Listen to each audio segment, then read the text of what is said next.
Transportation and Housing Committee, as well as the Senate Veterans Affairs Committee. Um, we are having a joint oversight hearing to discuss the implementation of veterans housing and homeless prevention programs. And I'm with my colleague, Senator Nielsen, and I'll give opening remarks, and Senator will give opening remarks, and other members. So as chair of the Senate Transportation and Housing Committee, I would like to thank you all for being here. And we have a critical program that we're going to discuss today. I want to extend a special thank you to Senator Nielsen and his staff for working hard on this issue. According to a recent report by the U.S. Department of Housing and Urban Development, while veterans homelessness overall in the United States has declined by 4% a year, California is still home to 11,311 homeless veterans, or 24% of the nation's population of homeless veterans. California has the second largest rate of unsheltered homeless veterans at 62%, which means that 7,002 California's veterans are living now in the streets. In 2013, AB 639 passed the legislation, was signed by the governor, authorizing our $600 million in Veterans Bond Authority to fund multifamily housing for veterans. The bill required that 50% of the funds to serve extremely low income families, of which 60% is for supportive housing. In November of 2014, the voters approved the Veterans Housing and Homeless Prevention Program Bond Act, also known as Proposition 41, which authorized the issuance of $600 million of bonds under AB 639. The Veterans Housing and Homeless Program Prevention Program, also known as VHHP, requires the Housing Finance Agency, the Department of Housing and Community Development, the California Department of Veterans Affairs to establish and implement a program that focuses on veterans at risk of homelessness or experiencing temporary or chronic homelessness.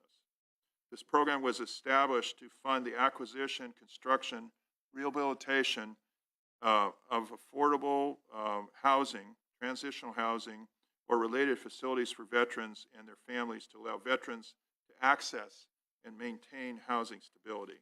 Now, we are here today to evaluate the implementation of this program following the first round of funding and recent changes to the program guidelines. We will discuss the second round of funding, which took the applications, I believe, on December 14th of last year. We'll hear from agency representatives responsible for overseeing the program, persons who applied for the first round of funding, and interested stakeholders who have been intimately working on this program. Finally, we have at least 5 bills that were introduced in 2015 that impact this program. While we will not discuss the specifics of any of those bills, we will explore the policy issues related by those bills in light of the completion of the first round of funding. And I would look forward to our hearing from our panelists to ensure that this important program continues to provide affordable housing options for veterans and their families to access and maintain housing stability. So thank you very much, and I'll turn it over to my co-chair, the Honorable Senator Nielsen. Thank you, Chairman Bell, and it's an honor to be here with you today and our colleagues. I'm glad to see such a good attendance of committee members today and members of the audience. It's a very, very important issue. Let me preface my brief remarks with a story. Some of you have heard me tell this story many times, but it's an appropriate story to be told many times. It's a story of a December event in the cold streets, freezing streets of Yuba City, California, where a veterans advocate was called out in the middle of the night to the streets of Yuba City, where a deceased veteran was being zipped into a body bag. He was a homeless veteran, lived on those streets of that city that I represent, but it is a representative city where many of our veterans are homeless and wandering around without any housing or any means to make a living. I can literally, in my mind's eye, see that pale white face, that frozen street, with that zipper coming up over his face, meeting such a sorry end. And wondering what his life was all about, that he deserved more than such an end to his life. Now, we don't know anything about the circumstances, and I never tried to review it or study it or find anything more about it. But it does point out the plight of some of our veterans. Not too many do end up that way, nor do they end up homeless, nor do they come home completely with their lives ruined, as the press often tries to make it. Most come home and integrate very well back into society, become extraordinarily successful. But there are some who have great problems, and it is our need to do all that we can to assist them. And Prop 41 is another one of the times and means that we have seen fit, the legislature and the people of California, to assist and to help. And the Senate has particularly decided to pay heed to oversight the agencies of government to make sure that these agencies are serving the people well. And these veterans are certainly a population that deserve to be served the very best. Our goal here today is to take a look at these programs that are available to our veterans to ensure that they have shelter and housing. And there are the services that are available to them, and there are many other things that we will not be discussing today that we do look at, and our Veterans Committee will be particularly looking at them through the course of this year and other oversight hearings. But our purpose today is to be looking at the shelter and the homes that will be available to our veterans.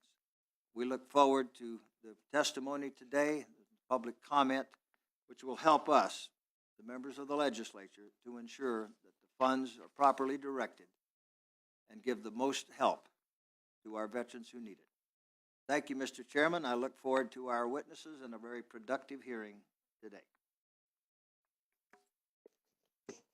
Yeah, thank you, Mr. Chairman.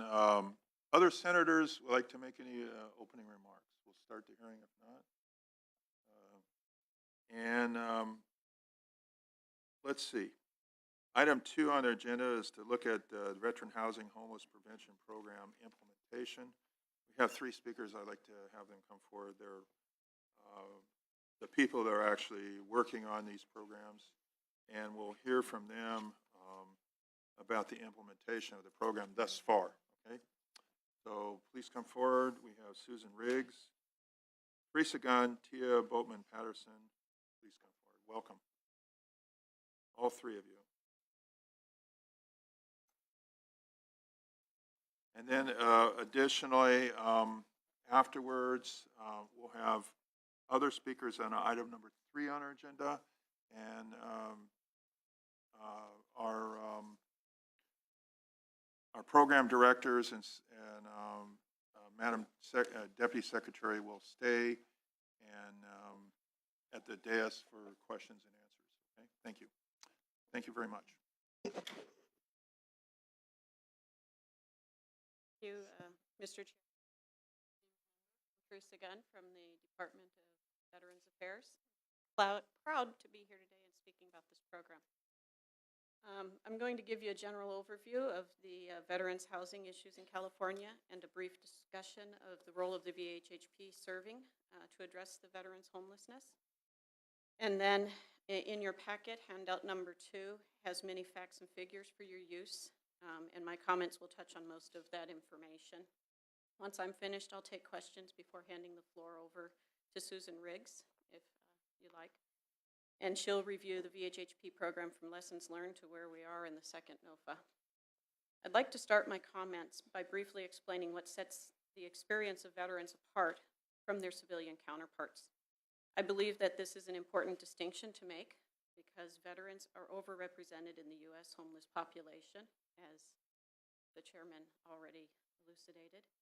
And as I'll explain in my remarks later, the types of housing and supportive services we provide to veterans experiencing homelessness is important because the veteran experience is so different from their civilian counterparts. If we don't recognize that as providers, we will not end veteran homelessness. So I'll begin by highlighting some areas where the veteran experience is so different from the civilian experience.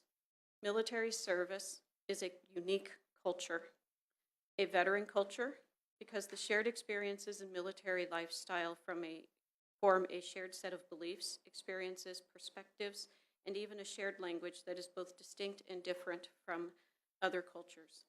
Some experiences unique only to veterans are boot camp and the process of transitioning from a civilian to a soldier, airman, sailor, or Marine.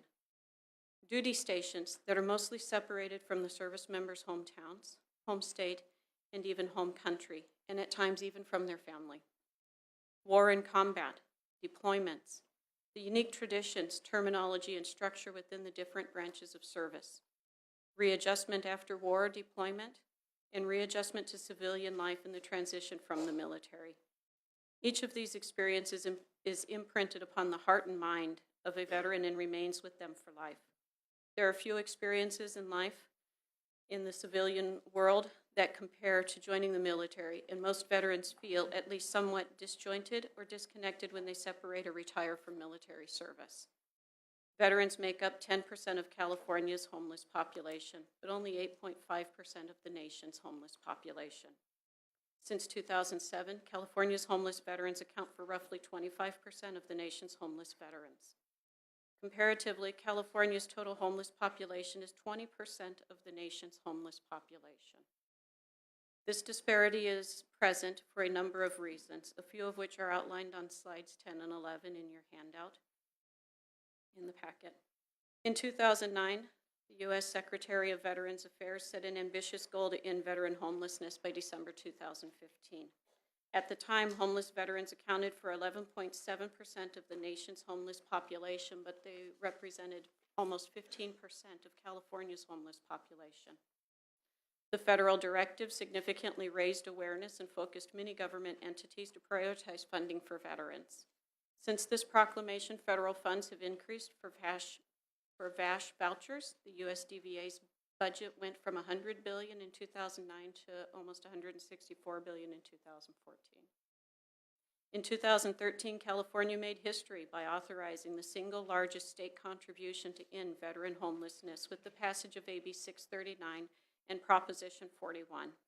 AB 639 instituted the Veteran Housing and Homeless Prevention Act, and Proposition 41 authorized $600 million in general obligation bonds to support that act. To date, no other state has replicated California's efforts. The VHHP Act only authorizes capital funding for housing veterans and their families. No supportive service dollars are authorized. We can only build bricks and mortar. Defines a veteran broader than any other state and federal program, thereby enabling more veterans to be eligible for housing. Includes veterans of all discharge statuses in the definition of a veteran, which would include those with dishonorable discharges. Requires half of the capital development funding to target extremely low income, less than 30% of the area median income for the veterans. At least 60% of the extremely low income target housing shall be permanent supportive housing. Permanent supportive housing requires supportive services to be included, and again, we don't have funding specific to that. Requires the leveraging of other funding, and requires the priority be given to projects that combine housing with supportive services that are included. The intent of the Act is to house veterans. With over 11,000 homeless veterans and the average cost per housing unit at roughly $120,000, there are insufficient state resources to provide housing to all homeless veterans. However, our goal is to house as many as possible. But just building housing isn't sufficient, especially when a significant portion is required to be permanent supportive housing for extremely low-income individuals. Permanent supportive housing, as I already said, requires wraparound services. And as I mentioned in my opening, veterans are a unique culture unto themselves. Their uniqueness requires the providers of these wraparound services to not only understand the veteran culture, but to have programs that are veteran-centric. The type and degree of wraparound services that a housing program delivers to veterans is instrumental for the success of the veteran client because veterans are not their civilian counterpart. They are different. The U.S. military service is a distinct cultural experience. The effects of that service, both positive and negative, remain with the veteran for life and influences their perspective, beliefs, future experiences, and oftentimes their psychological and physiological states. Because of this, veterans have higher rates of success with securing employment, stable housing, completing residential treatment programs, and addressing mental and physical health needs when they participate in veteran-focused programs. The mere fact that veterans are overrepresented in the homeless population, have higher unemployment rates than most certain civilian age groups, and are less than 10% of the total U.S. population support the different cultural experience and the need for veteran-focused programs. Without this type of approach, many veterans may not be able to return to contributing members of society and/or won't participate in the housing. They may prefer to stay homeless. Some examples of veteran-focused programs are those that understand the veteran experience, often because they have professional and clinical staff who are veterans or who have a history of working with veterans, are trained and educated in the nuances and underlying foundations of military life and culture, and know how to navigate the network of federal and state benefits, and services that are available to only veterans, and some expertise about the benefits veterans may be entitled to receive. As with all other successful programs, we must recognize and embrace the different needs of our veterans in order to successfully serve them. With that, my opening comments are done. If there are any questions? Good afternoon, Chairman Bell and Chairman Nielsen and members of the committee. Thank you for the opportunity to address you today. This important program. HCD is proud to be in partnership with CalVet and CalHFA in implementing a program that allows us to support providing stable and affordable housing to California's veterans. My testimony today will first focus on a broad set of principles that have guided the 3 implementing departments in the design of the program. I'll then share highlights and lessons learned from round 1 of funding of the program, and then I will close with some initial statistics on the applications received from round 2. In order to minimize the length and complexity of the presentation, we provided a number of handouts, as Teresa has already alluded to, that should be in front of you by now, and throughout the presentation I'll refer by number to those handouts. So let me start with principle number 1. By design, the VHHP program seeks to flexibly address a wide range of housing and service needs for our state's diverse veteran population. The program recognizes California's veteran population is neither a single monolithic group nor a homogeneous group. As such, the program allows project sponsors to design projects that address a variety of demographic and social needs within the larger veteran population. So let me give you just a couple examples of these diverse needs. Veterans age 55 and older are making up a larger cohort of the veteran population, and increasingly these veterans will need housing and supportive housing services to help them stay in their homes and communities. This is both by virtue of the fact that they're aging as well as their special needs as being veterans. Homeless veterans tend to be older than the non-veteran homeless, making the need to assist aging veterans a growing imperative. A second demographic is the needs of the post-9/11 veterans. These are unique as they face employment and economic challenges as they transition to civilian life. The median age of the post-9/11 veterans is 29 years old, and the group is far more diverse, both in gender and ethnicity, than prior veterans coming from prior conflicts. Many of those that have recently transitioned to civilian life encountered extraordinary challenges in translating their military experience into stable employment opportunities at a time when the economy was weak and unemployment was high. These difficulties have often been compounded by the fact that housing affordability challenges are the greatest in the places where job opportunities exist. A third demographic group that we're particularly focused on at this time is a rapidly growing demographic with families with children, and specifically female veterans with children. Female veterans are a growing share of the veteran population. They currently make up about 9% of the veteran population in California, and that percentage is expected to rise dramatically in future years. Female veterans have increased risk for homelessness when compared to non-veteran females. 50% of single veteran mothers are housing cost burden compared to 25% of all veterans. In addition, service-related post-traumatic stress disorders, military sexual trauma are also risk factors in housing instability. Turning to principle number 2, this is that communities also need to address their needs based upon their diverse needs. So, for example, local demographics, access to resources, cost of housing, cost of development are all factors that have to be taken into consideration as local communities seek to address their veteran housing and services needs. Recognizing that one size does not fit all, VHHP seeks to provide communities flexibility in serving their local needs while ensuring that statewide legislative and policy objectives are being met. 2 ways in which this is accomplished is through flexibility in the project type. VHHP provides flexibility in how development and services are funded. VHHP prioritizes supportive housing as required by Proposition 41, but also allows funding of other critical housing types, including family housing and transitional housing. In addition, we provide flexibility through the population served. VHHP prioritizes supportive housing for the most vulnerable veteran populations, but there's also flexibility to mix populations within a particular project, both vet and non-vet populations, or to serve other special needs subpopulations, as well as the general veteran population within a project. However, I want to emphasize that VHHP funding is only invested in those units that are actually housing the veteran population in compliance with the statute. A third principle is that supportive housing provided through VHHP serves and seeks to stabilize the most vulnerable veterans experiencing homelessness. VHHP financial assistance is structured specifically to provide deeper financial assistance when this population is being served. And given the lack of operating income from the residents, additional operating services funding outside the project cash flow is also necessary for ongoing financial viability and supportive services. This is a theme, obviously, you'll hear quite a bit today.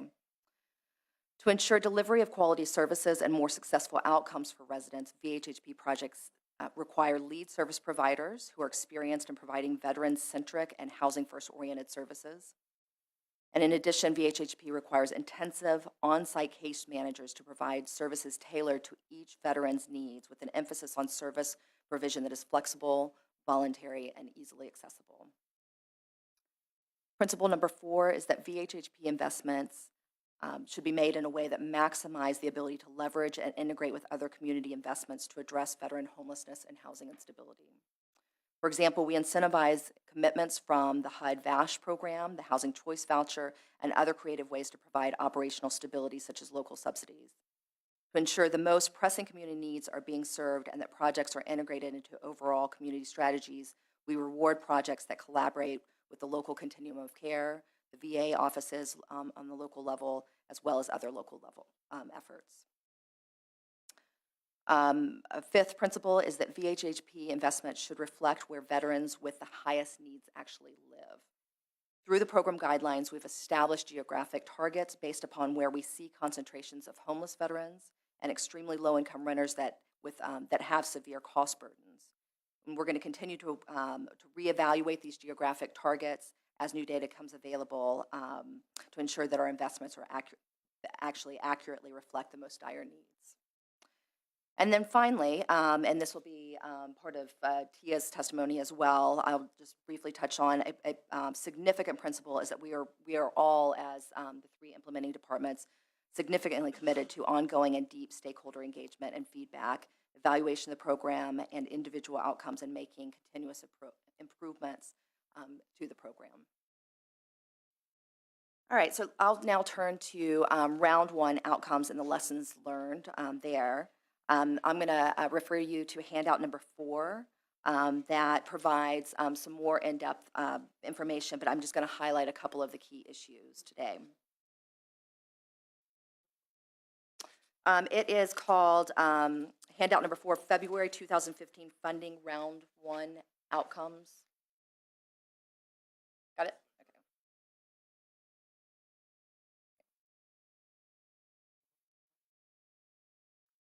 Okay, great. Okay, so while the program establishes a high set of standards for the type of housing and services required, applicants are successfully meeting the requirements. This is one of the lessons that we're learning. 13 of the 17 funded projects in round one incorporate supportive housing, and 66% of the housing units funded by VHHP are supportive housing.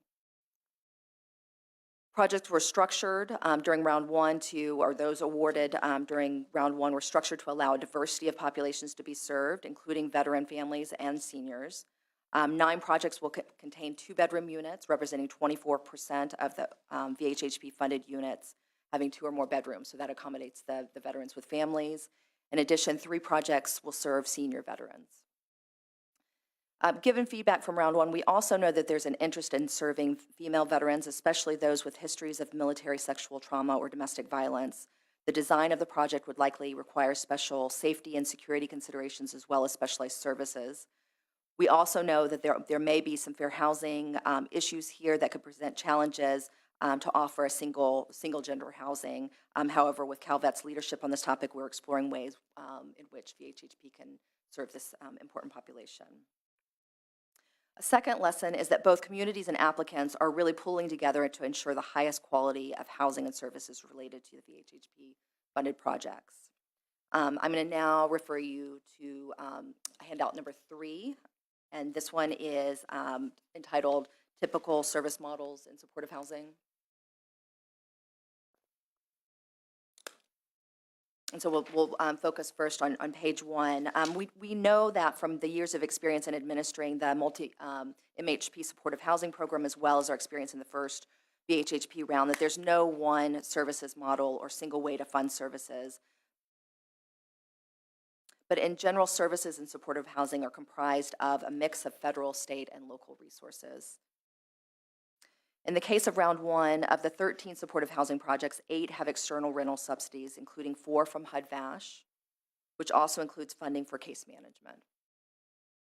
On-site individual case management is typically paid for through cash flow, grant sources, or VASH. Some projects are also using continuum of care or supportive services for veterans' families, a program which is also known as SSVF, for case management services. Another creative way that project sponsors are using is to provide additional financial support for the projects is to actually mix incomes in the project. This structure allows additional cash flow that can be used to fund services for the supportive housing units. To meet the diverse needs of residents, case management must connect to the widest array of mainstream community-based services as possible, such as healthcare, mental health, employment, education, substance abuse services, and income supports.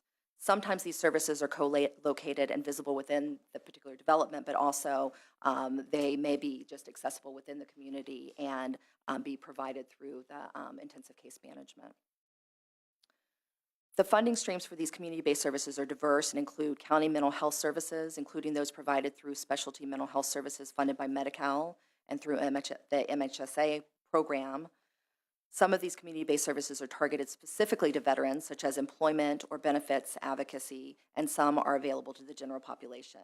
And so on that page 1 of handout 3, you'll see that there's 4 kind of general areas where services are being provided either directly to veterans or to the general population, either through the Affordable Care Act, through general localized services, or through the VA.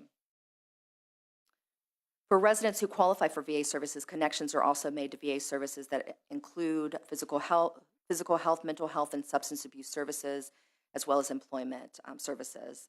This rich federal resource is an additional asset to qualifying VHHP residents. And a new resource that I just alluded to through the Affordable Care Act and California's Medicaid expansion provides single tenants now qualifying for health care services funded by Medi-Cal.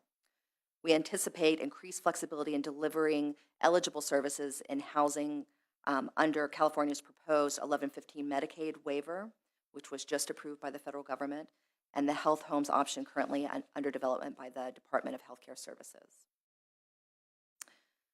So finally, it's worth noting here that VHHP service requirements are generally set at a higher standard than other supportive housing programs. The general requirements are highlighted on page 2 of that same handout that you're looking at right now, handout 3 on page 2. Some key, and so this is going to kind of walk you through some of the minimum service requirements as well as some of those that are augmented services. Some key requirements include higher standards for lead service provider experience. So to ensure a delivery of quality services, VHHP projects require lead service providers with experience in providing veteran-centric and housing-first oriented services. There's a requirement for minimum service requirements that have also been established. In addition, we expect the use of evidence-based service practices by the service providers, such as trauma-informed care or motivational interviewing. We've established lower case management ratios and higher level of required credentials for case managers. VHHP requires intensive on-site managers with appropriate staff-tenant ratios using qualified lead service provider staff. In addition, services must be tailored to each veteran's needs, so really customized and individualized services, service plans. We expect that the case management will bring strong connections to both the VA and community-based services, including primary care and county behavioral health services, whether provided on-site or accessible generally within the community. Finally, in wrapping up the lessons learned, we did see that some areas of the state did not have projects applying for VHHP projects where we had targeted some needs. And based upon our round 2 applications, we do anticipate that we're going to be closer to meeting those targets in round 2. And then lastly, we wanted to acknowledge that a significant number of projects were not funded in the first round and provide a little bit of background on this. We attribute this primarily to really the tight timeframes and meeting new and more complex requirements and rating, as has already been alluded to. There was a very short time frame in which folks to get their projects ready and to conform to a new rating and ranking system and the new requirements. In fact, many of the applications, or several of the applications that came in, actually self-scored below our minimum scoring requirements, and so they were aware, that in applying that they would not be funded. Finally, the target population is difficult to serve as it takes significant subsidies to complete these projects. They require operating rental subsidies outside of what a normal supportive housing project would require, and so in order to garner that financial support, it needed a little bit more time. So we do anticipate that in round 2 that we're going to see that turnaround. And so let me now turn to round 2. Following the first round, the state agencies held 3 public meetings to solicit feedback in Los Angeles, Oakland, Sacramento, with video conferencing available in a number of cities as well. Feedback on the basic program design was mostly positive, although there was a fair amount of criticism of the application process, both in terms of the complexity of the forms and the way in which the supportive services were scored. In addition, the state agencies conducted 4 in-person application workshops for the second round in Oakland, Riverside, San Diego, and Los Angeles, as well as 1 application workshop that was web-based. As a result of the feedback that we received, we made minor amendments to the round 1 guidelines, focusing primarily on clarifying and streamlining the application process. And you can see a summary of the specific changes that were made in the handout number 6 in your packet. In some, the application scoring was simplified, as I mentioned, and made more transparent. In connection with this change, the scoring advantage for supportive housing was increased. We clarified that case management is eligible operating expenses along with resident services coordination. The scoring for rental subsidies now gives credit to projects that can deliver very low rents without the need for external rent or operating subsidies. And then finally, we added a section on non-mandatory best practices in design and property management that focuses on residents' safety. In terms of the round 2 applications, you can find a summary of that information in handout number 5. In mid-December 2015, we received 34 applications, representing $180 million in requests for what we have now, which is $75 million to allocate. Although we're at the early stages of a review, we've provided a preliminary data sheet for your reference, as I mentioned in handout number 5. In general, this round of applications is more consistent with the program's geographic targeting, as I mentioned, with increased participation from San Diego and the Bay Area, where we saw fewer applications than we would have liked to have seen in the first round. We also see an increased use of VASH and project-based housing choice vouchers and continue to see a majority of VHHP units as supportive housing units that are deeply targeted to disabled veterans experiencing chronic homelessness or other types of homelessness.